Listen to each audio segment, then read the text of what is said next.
বাংলাদেশ জামায়াতে ইসলামীর প্রতীক দাড়িপাল্লা নিয়ে একই বললেন ব্যারিস্টার শাহরিয়ার কবির। পৃথিবী কেন, আসমান জমিনে কারো শক্তি নেই আমাদেরকে এই মিজানকে কি করা, আটকায় রাখা। কারণ হাসরের মধ্যে একমাত্র মিজানই থাকবে, ওখানে ধানের শীষও থাকবে না, নৌকাও থাকবে না, লাঙ্গলও থাকবে না। সো আমরা এমন একটা প্রতীক নিয়ে কাজ করি যেটা দুনিয়া ও আখিরাত দুই জায়গাতেই উপকারী। এই ছবিটার নামটা কি? কুল্লে নাফসিন যায়কাতুল মউত।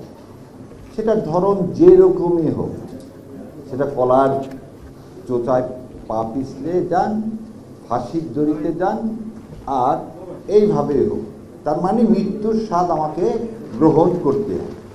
এখন সব মৃত্যু কি এক সমান? আল্লাহ সুবহানাহু ওয়া তাআলা কোরআনে কি বলতেছে?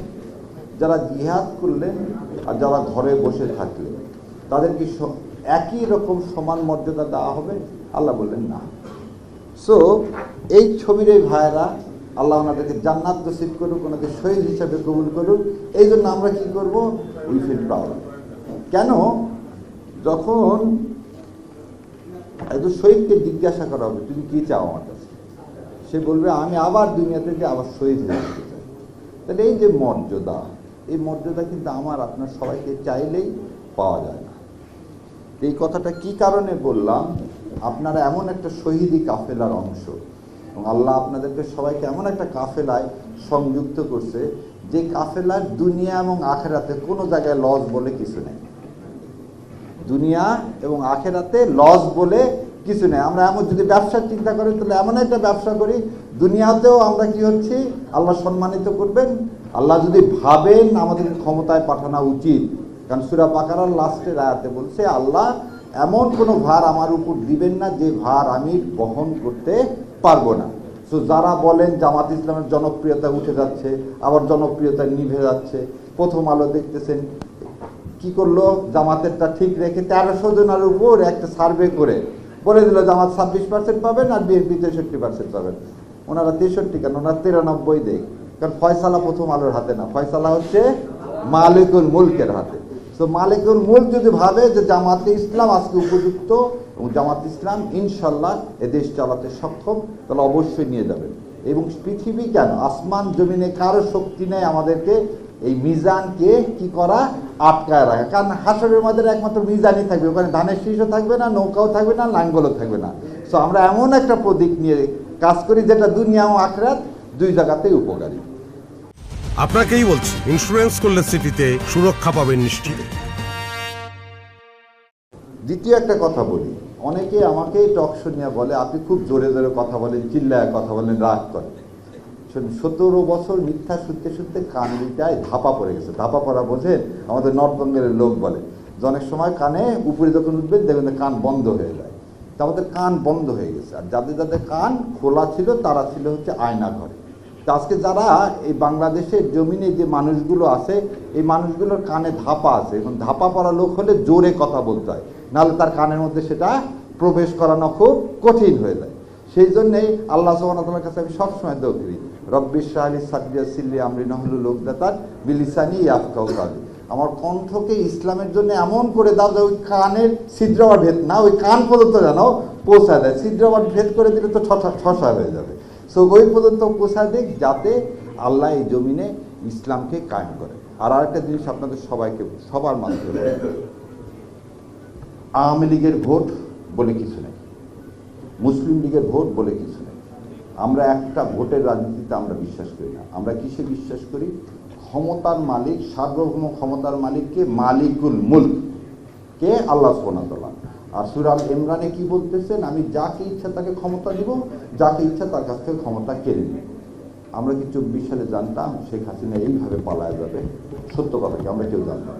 গত 15 বছর জামাত বিএনপি সবাই মিলে আন্দোলন করছি, একটা বালির ট্রাক পর্যন্ত সরাতে পারে। আর আল্লাহর ইচ্ছায় আল্লাহ এমন মাঠ তৈরি করে দিলেন যে পৃথিবীর ইতিহাসে সমস্ত সংসদ সদস্য, মন্ত্রী, মসজিদের খতিব পর্যন্ত দেশ ছেড়ে পালায় যায়। তাহলে আল্লাহ কি করতে পারেন? তার উদাহরণ আল্লাহ সব সময় দিচ্ছেন। কিভাবে দিচ্ছেন? নূহ আলাইহিস সালামের সময় দিচ্ছেন, আল্লাহ কাছে লূত আলাইহিস সালামের সময় দিচ্ছেন। তো আমি আর এগুলো উদাহরণ দিলাম না। সো আল্লাহ আমাদেরকে কবুল করুক, এবং এই দেশে ইসলামের শাসন ব্যবস্থা কায়েমের জন্য আর কি কোনো বিকল্প আছে? নাই। সো বিকল্প যদি না থাকে তাহলে আপনাকে এটাকে গ্রহণ করতে হবে।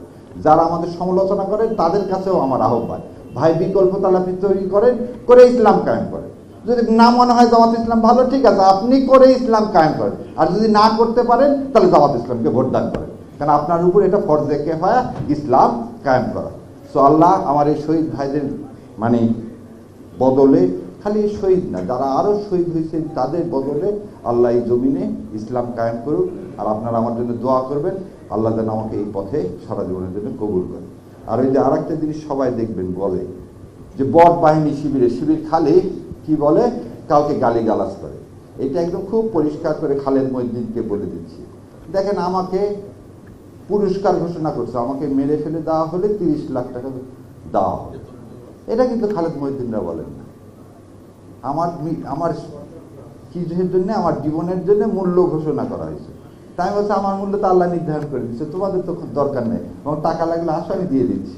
সো এই জিনিসটা, এই যে বট বাহিনী, এগুলো আমাদের জন্য এটা থাকবে। যারা ইসলামকে এখন সবসময় মনে রাখতে হবে, যে অ্যাঙ্গেলেই কথা বলুন, সবার একটা সমস্যা আছে। আমি এক টক শোতে বলছিলাম, ইসলামের নাম শুনলে আপনাদের মধ্যে চুলকায়, আর উনি খুব খেপে গিয়েছে যে চুলকায় শব্দটা ওইভাবে বলা উচিত হয়নি। ইসলাম সম্পর্কে একটা অ্যালার্জি আছে। কেন অ্যালার্জি আছে? ইসলাম হলে তো দুর্নীতি করতে পারবেন না। প্রথম জিনিসটা কি, ইসলাম হলে আপনি তো দুর্নীতি করতে পারবেন না। ইসলাম হলে অন্যের হক নষ্ট করতে পারবেন না। ইসলাম হলে 72 থেকে 75 সালে বাংলাদেশে কোনো সম্ভ্রান্ত পরিবারের মেয়েরা স্কুল কলেজে যেতে পারেনি। আর ইসলাম প্রতিষ্ঠা হলে একটা মেয়ে রাত 12টা হোক, 1টা হোক, যখন যাবে, আমাদের কোনো বোনের দিকে কেউ ফিরেও তাকাবে না। এই সমাজ কি ইন্ডিয়া প্রতিষ্ঠিত করতে দিতে চায়? না। আমরা কি হক চাই? আমরা জাকাত ভিত্তিক হক চাই। আজকে বলেন তো, যার জমি জমা নাই তাকে ব্যাংক টাকা দিবে? কর্জে হাসানা বলে কিছু আছে কোনো ব্যাংকে? নাই। আর জাকাত ভিত্তিক সমাজ হলে যার নাই তাকে টাকা দেওয়া হবে, যার টাকা আছে তারপর ডবল টাকা নেওয়া হবে। এই যে ইসলাম। তো যার টাকা আলাদা কি করবেন? প্রথম আলোকে ইউজ করবেন যাতে ইসলাম কায়েম না হয়। সো আল্লাহ এটা আমাদেরকে বোঝার তৌফিক দেখ, আমাদেরকে কবুল করুক, বাংলার জমিনে ইসলাম কায়েম হোক। আসসালামু আলাইকুম রহমতুল্লাহ বরকাতুহ। আপনি কি শাহরিয়ার কবিরের সাথে একমত? জানিয়ে দিন কমেন্টে।